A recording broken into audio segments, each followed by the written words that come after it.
This session focuses on how communication grows from birth through age 3 and how early childhood teachers can support that growth in meaningful ways. Communication begins long before spoken words. Infants communicate through crying, eye gaze, facial expression, movement, and sound. And toddlers build on those early skills through gestures, words, and short phrases.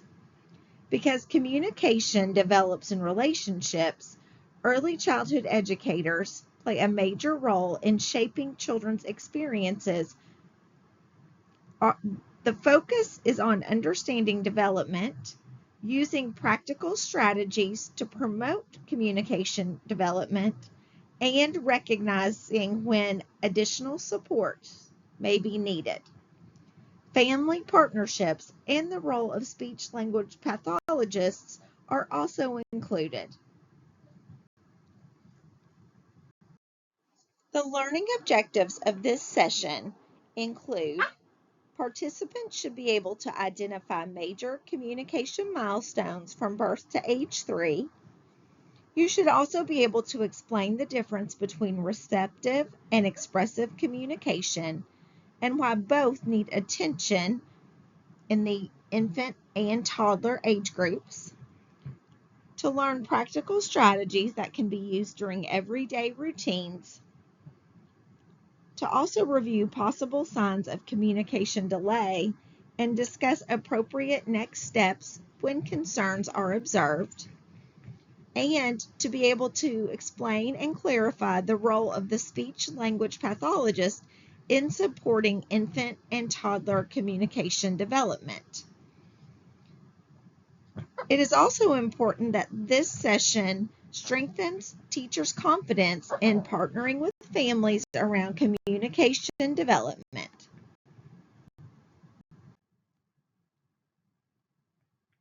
Communication development is the process through which children learn to understand and express meaning. It begins at birth and grows through interaction with familiar, responsive adults. Communication includes both verbal and nonverbal forms such as crying, cooing, babbling, gestures, signs, words, and phrases. Receptive communication refers to what children understand, and expressive communication refers to how children communicate back. In the earliest years, communication is closely tied to relationships and daily experiences. Infants and toddlers learn language when words, actions, and social interactions all happen together.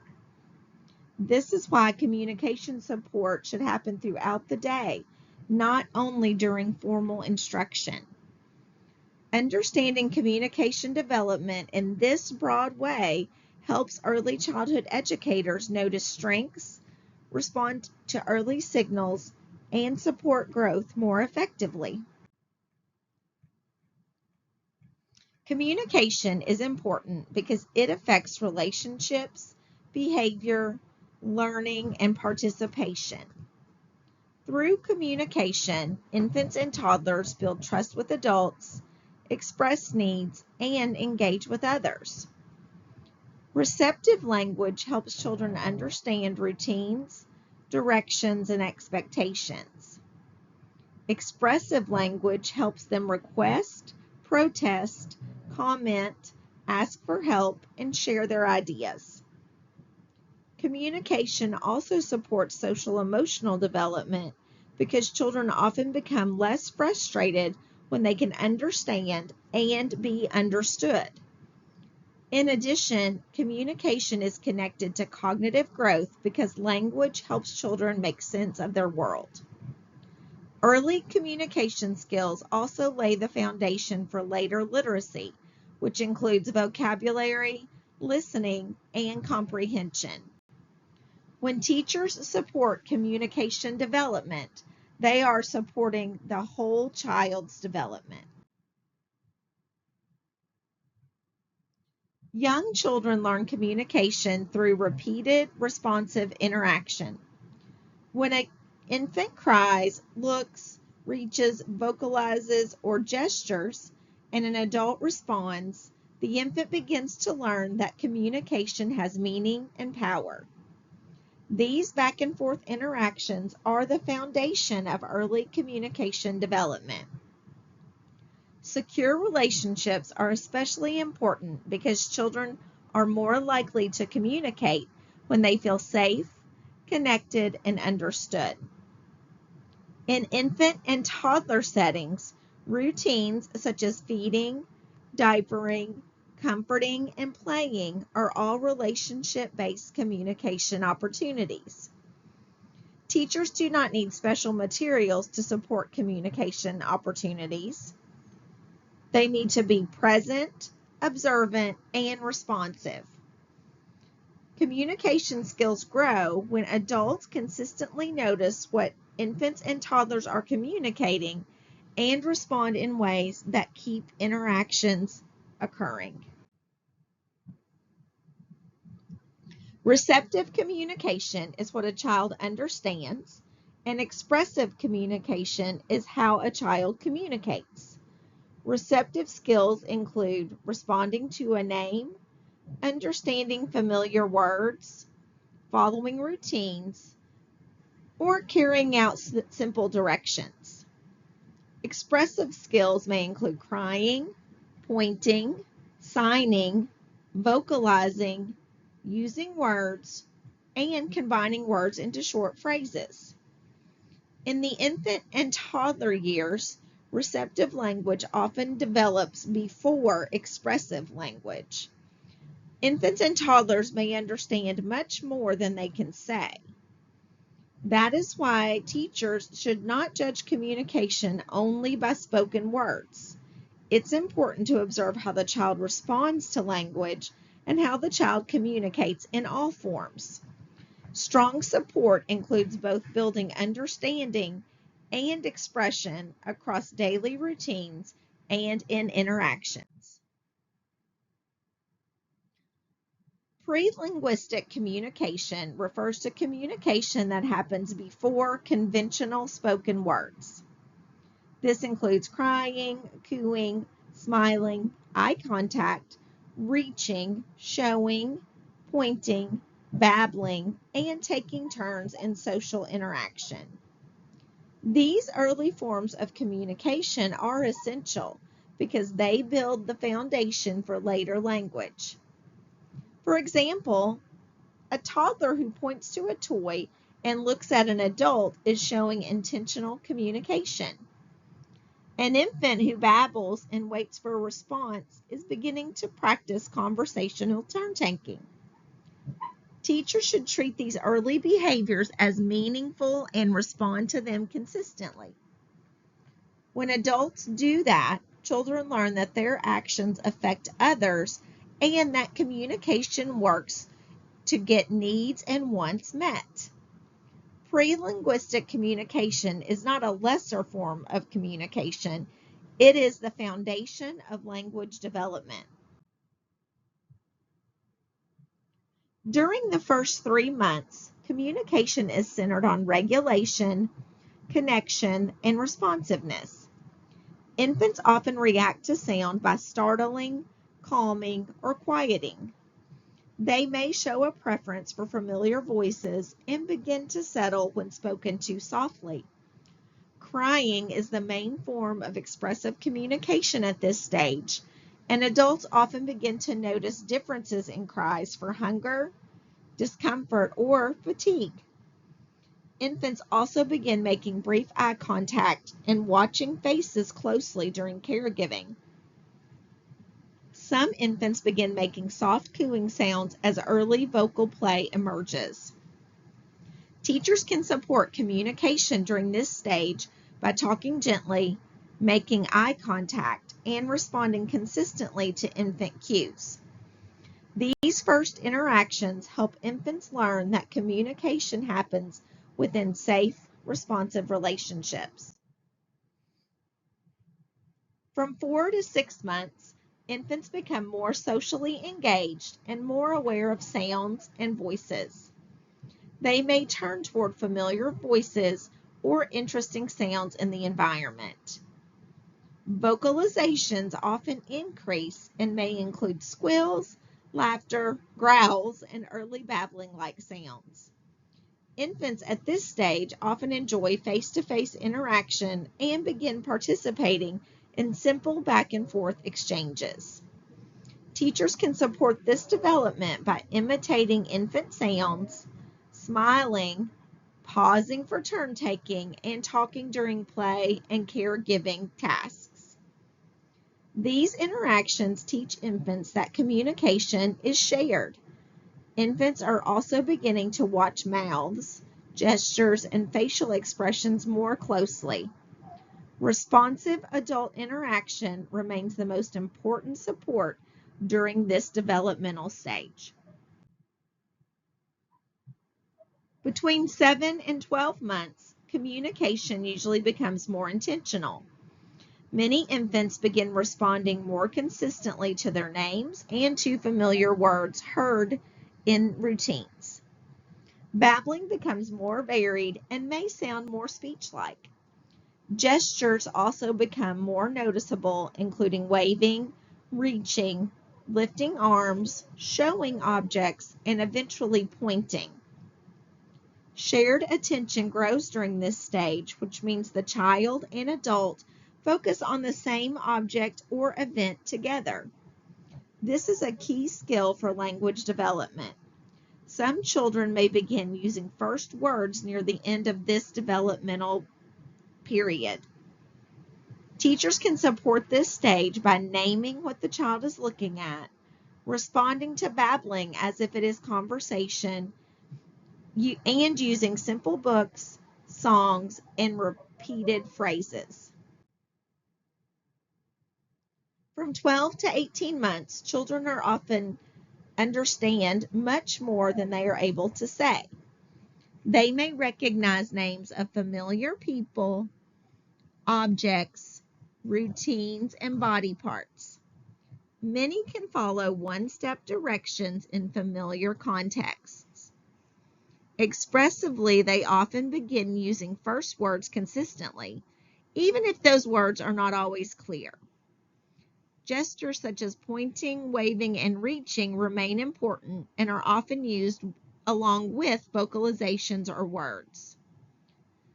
Teachers should continue modeling simple language tied to what the child is doing and seeing. Offering choices and waiting for a response can also encourage expressive communication. At this age, communication support should stay natural and functional. The goal is to build participation and meaning, not to pressure children to speak on demand. During the stage of 18 to 24 months, many toddlers begin using more words across the day for a variety of purposes. They may request items, protest something they do not want, label familiar objects, and greet adults or peers. Receptive language also continues to grow quickly. Many toddlers can follow simple directions and identify familiar pictures or body parts when named. Around this age, children may begin combining two words, such as more milk or mommy go.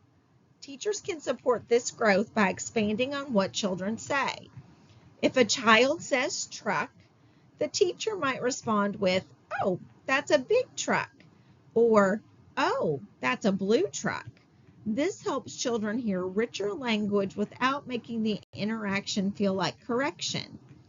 Communication should stay connected to play, routines, and shared experiences. From 24 to 36 months, toddlers often become more active verbal communicators. They may use short phrases and early sentences to talk about what they want, what they see, and what they are doing. Their receptive language grows as they begin understanding more complex directions and familiar questions. Language becomes more noticeable in pretend play, social interaction, and routine conversation. Children at this developmental stage may begin commenting more, asking simple questions, and talking about recent experiences. Teachers can support this growth by engaging in brief back and forth conversations rather than just giving directions. Books, songs, pretend play, and peer interaction all support communication during this developmental period. Although speech clarity may still be developing, children's communicative intent is becoming easier to see. Children do not all reach communication milestones in exactly the same way or at the same pace. Temperament, health history, environment, interaction patterns, and daily experiences can all influence development. Some children are naturally more vocal, while others are quieter and more observant. Some children understand a great deal before they can even begin to use very many words. Teachers should look for patterns over time rather than basing decisions on a single moment. At the same time, adults should not dismiss ongoing concerns by assuming a toddler will simply catch up. Balanced observation is important.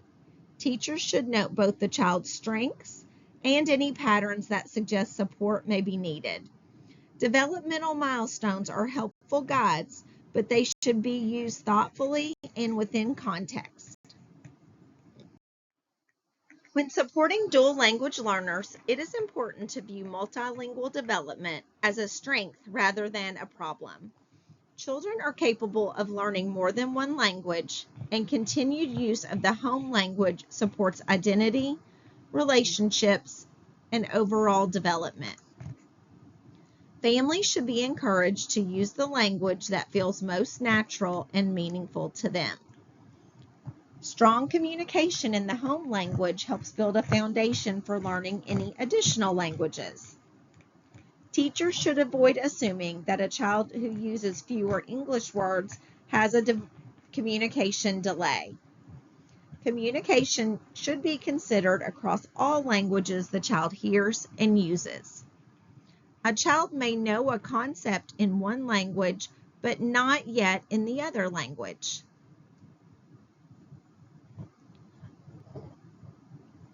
And that is a normal part of multilingual development. Teachers can support dual language learners by learning a few key words from home, using gestures and visuals, and partnering closely with families. Family input is especially important when discussing communication strengths and concerns.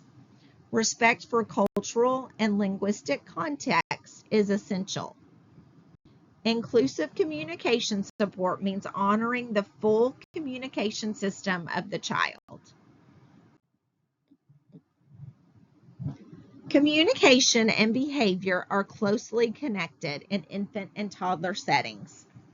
When children do not yet have effective ways to understand language or express themselves, frustration can show through behavior. A child may cry, throw, hit, scream, withdraw, or resist transitions because they do not understand what is happening or cannot communicate what they need. This does not mean every behavior concern is caused by communication challenges, but communication is often a big part of the picture. Teachers who ask what the child may be trying to communicate are often better able to respond supportively. Receptive language difficulties can make routines confusing. Expressive communication difficulties can make it hard for children to request, protest, ask for help, or participate socially. Teachers can reduce frustration by using clear language, visuals, routines, modeling, and wait time. They can also acknowledge all communication attempts so that infants and toddlers learn more effective ways to interact. Seeing behavior as communication encourages a more compassionate and proactive response. Communication support is not separate from behavior support. In many cases, it is part of it. Supporting receptive communication means helping children understand more of the language they hear. One of the best ways to do this is to use clear, simple, meaningful language connected to their real experiences. Teachers should pair words with actions, gestures, objects, and routines whenever possible. For example, saying shoes during addressing or wash hands during hand washing helps children connect language with meaning. Repetition is important because young children learn through repeated exposure in familiar contexts. Predictable routines support receptive language because the same words and phrases are heard again and again. Teachers can also emphasize key vocabulary slightly by pausing or slowing down without sounding unnatural. Visual supports and object cues can help some children understand what comes next. Books, songs, and repeated phrases during transitions are also helpful for building understanding. Teachers should observe how infants and toddlers respond to spoken language so that they can adjust their support. Receptive language grows when language is meaningful, consistent, and tied to real-life action. It is strengthened throughout the day, not only during formal instruction. Expressive communication grows when children have real reasons to communicate and adults respond supportively. One strong strategy is modeling. Teachers can model simple words, short phrases, signs, gestures, and facial expressions during natural routines and play. Another strategy is offering meaningful choices such as milk or water, book or ball. Choices encourage children to communicate for a purpose. Wait time is also so important. Many adults move too quickly and answer for children before they have time to respond. A few extra seconds can give a child time to point, vocalize, sign, or attempt to say a word. Teachers should respond positively to all communication attempts, not just clear speech. If a child reaches, looks, signs, or approximates a word, that attempt should be treated as meaningful. This builds confidence and helps children see that their communication is working. Creating small opportunities for requesting or commenting can also help. Expressive communication is more likely to grow in environments where adults model, pause, and respond. The goal is communication, not performance. 3 highly effective communication strategies are self-talk, parallel talk, and expansion. Self-talk happens when the adult narrates what they are doing. For example, a teacher might say, "I'm washing your hands and now I am drying them." Parallel talk happens when the adult describes what the child is doing, such as, "You are pushing the truck," or "You found your spoon." These strategies support receptive language because they pair words with actions and objects. They also reduce pressure because the child is not constantly being asked to answer questions. Expansion is used when the adult builds on a child's communication by adding a word or idea. If a child says juice, the adult might say more juice or cold juice. This gives the child access to a slightly more advanced model without correction or drilling. These strategies work well during routines, play, reading, and transitions. They help adults become more intentional communication partners with infants and toddlers. Because they are natural and flexible, they can be used throughout the day. Used consistently, these strategies support both understanding and expression. Following the child's lead is one of the most developmentally appropriate ways to support communication development. Instead of always directing the child's attention, the adult first notices what the child is already interested in. This might be a toy, a sound, a person, a movement, or an event in the environment. When the adult joins that focus and adds language, communication becomes more meaningful. This is closely related to joint attention, which occurs when the child and adult are focused on the same thing together. Joint attention is a major foundation for later language development. When teachers follow the child's lead, they increase motivation and engagement. Children are more likely to communicate when interaction starts from something they care about. Teachers can comment, imitate, label, pause, and expand during these moments. This strategy is especially useful in infant and toddler settings because so much learning begins with interest and relationship. Following the child's lead does not mean there is no structure. It means instruction begins with connection. Shared attention helps language development stick. Communication intervention for infants and toddlers is most effective when it is embedded into everyday routines. Infants and toddlers learn best through repeated, meaningful experiences with familiar adults. Routines such as arrival, meals, diapering, toileting, play, cleanup, and departure happen again and again, which makes them ideal for learning. These routines are also meaningful to children because they involve real needs, real people, and real interaction. Embedded support does not require stopping the day to teach a separate lesson.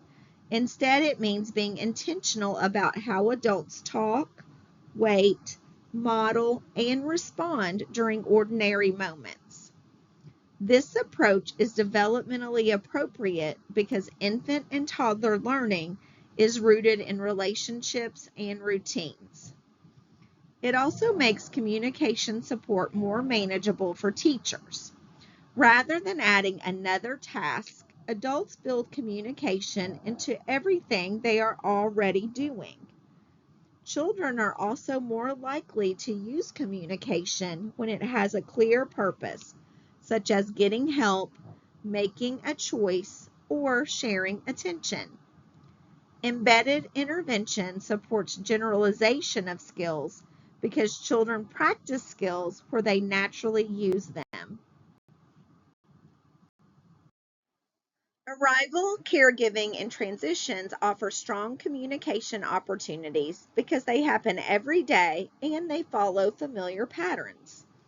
During arrival, teachers can use repeated greetings, label emotions, and encourage simple gestures such as waving.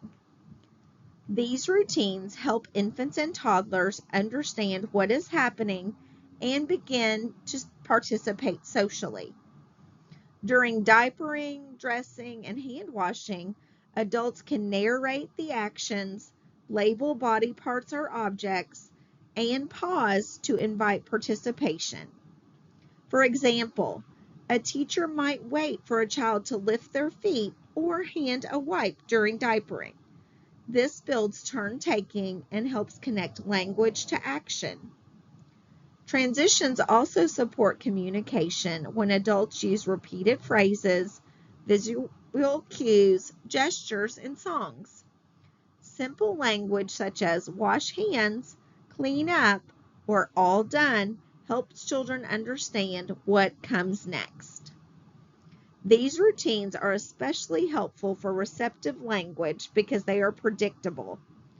They also support expressive communication because children can join in. Teachers should approach these moments as interaction times, not just caregiving or management tasks. The language used during routines becomes meaningful because it is consistently tied to action. Meals and snacks are some of the most natural communication opportunities in infant and toddler settings. They are motivating, repeated, and filled with chances to request, refuse, comment, and connect socially.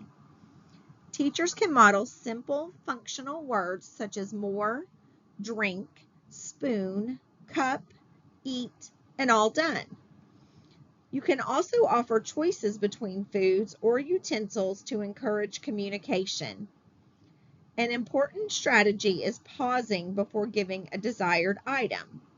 This small pause gives the child time to communicate through gaze, gesture, sound, sign, or words. Teachers should respond positively to whichever form the child uses. Meal times also offer chances to model social language and turn-taking. Adults can describe what the child is doing, such as "you want more crackers?" or "you are drinking your milk." For infants, facial expression, reaching, crying, or body movement may carry important communication meaning. Because mealtime vocabulary is repeated often, it becomes easier for children to understand and eventually use these words. These routines make communication functional and immediate. Embedded intervention works well here in meals because the purpose of language becomes obvious to the child. Play, books, and outdoor experiences all provide rich context for communication development. During play, teachers should begin by noticing what the child is focused on and then add language connected to that interest. This helps communication feel meaningful and motivating. Adults can imitate play actions, label, expand, and take turns.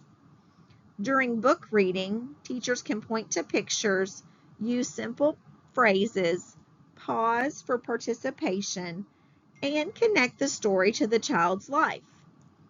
Predictable books are especially useful because of the repeated words and images that support understanding.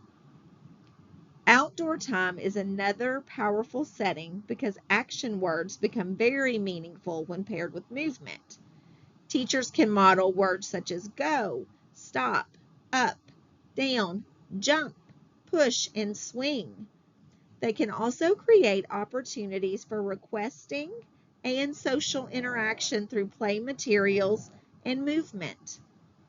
Some children communicate more readily while moving than while sitting still. Across all of these settings, the adult's responsiveness matters more than the activity itself. Communication grows when children are engaged, supported, and given time to participate. Families can support communication at home in many simple and effective ways.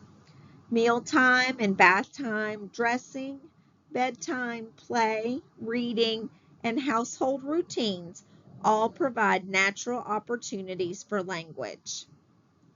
Families do not need special materials or formal lessons. Instead, they can model simple words, follow the child's lead, and respond to all communication attempts. During bath time, parents and families can label actions and body parts. During meals, they can offer choices and model words. And during play, they can comment on what the child is doing and what they are doing. The repetition of books and songs are also powerful. Even chores such as putting toys away or carrying clothes can become communication opportunities. Teachers can support families by sharing one or two simple ideas at a time. The goal is not to add stress to the family, but to show that communication support can fit into daily life. Strong communication growth happens when support is consistent across the classroom and the home settings. Early childhood teachers are often among the first to notice when communication development may not be progressing as expected. Some possible concerns include limited response to sound, voice, or name. Teachers may also notice reduced eye contact, limited social engagement, or very few communication attempts over time. In infancy, a lack of babbling, gesture use, or shared attention may be concerning. In toddlerhood, concerns may include limited word use, reduced understanding of language, frustration related to communication, or lack of developmental progress across time. Teachers should remember that one sign by itself does not confirm a communication delay. The more important question is whether concerning patterns are seen consistently over time and across routines. Documentation is helpful because specific examples are more useful than broad statements. Teachers must also consider a child's health history, hearing, language exposure, and context. A strength-based lens remains very important. Even when concerns are present, teachers should note how the child does communicate and what seems to support success. Early concern does not mean negative labels. It means paying attention and responding responsibly. There are times when communication concerns may require more immediate attention. One significant red flag is loss of previously used skills, such as a child who stops babbling, stops using gestures, or stops using words they had previously used. Another concern is a pattern of very limited social interaction or communication attempts over time. Teachers should take these concerns seriously while staying within their role as an educator. Teachers do not diagnose children, but they do observe, document, and communicate. Documentation should include specific examples of what is seen during classroom routines, play, and social interactions. This information helps families and developmental specialists understand the concerns more clearly. Teachers should always avoid making assumptions or waiting without purpose. Thoughtful observation followed by appropriate collaboration is more helpful than vague reassurance. Depending on the setting, next steps may include family conversation, a hearing screening, referral to early intervention, or consultation with specialists. The goal is to connect children and families to early intervention support as soon as possible. Early response can improve access, participation, and outcomes.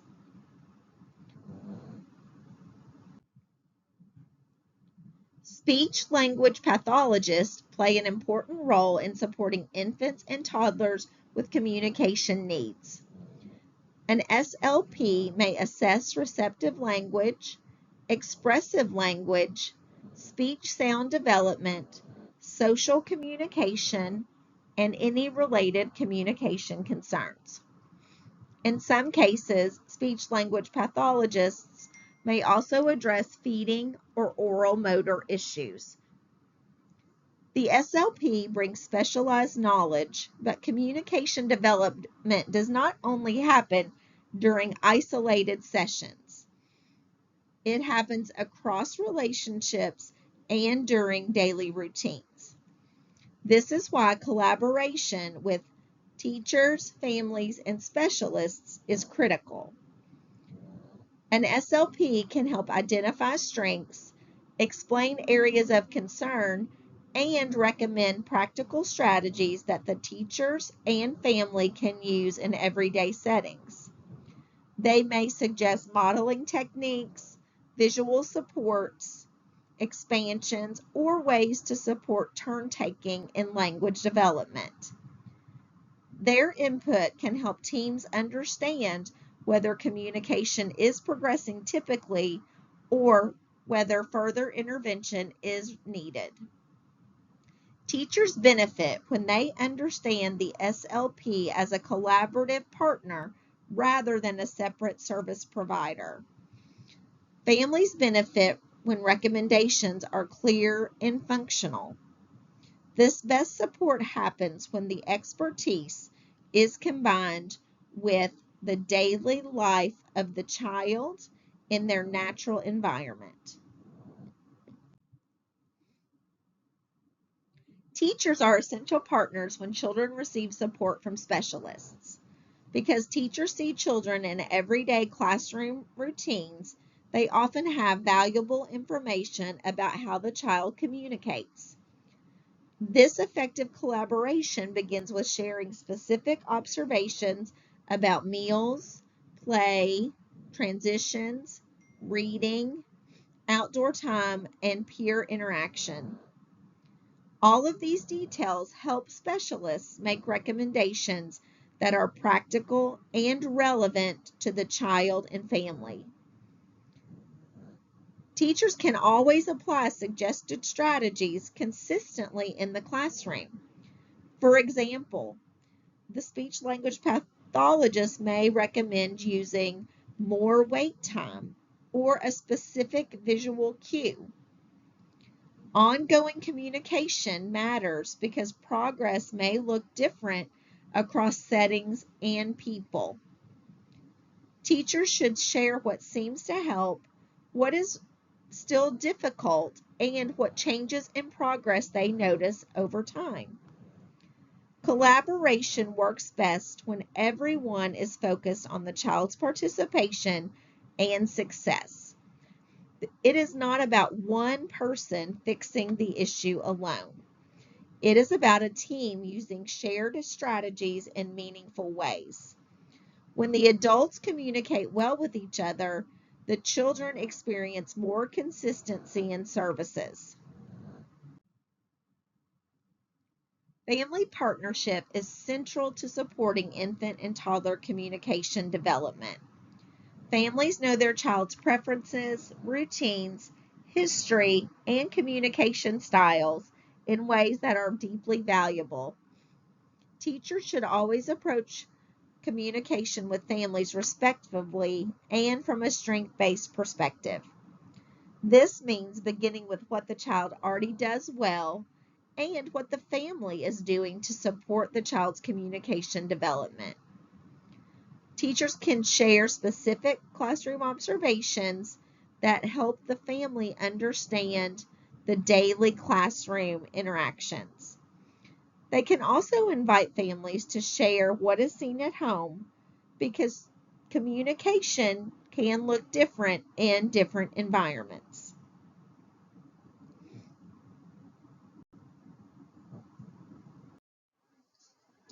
It is helpful to reflect on how communication support can become more intentional in your daily practice. You can consider what communication behaviors you now want to observe more closely in infants and toddlers. Maybe you want to notice gestures, shared attention, response to name, or how children express needs in a new way.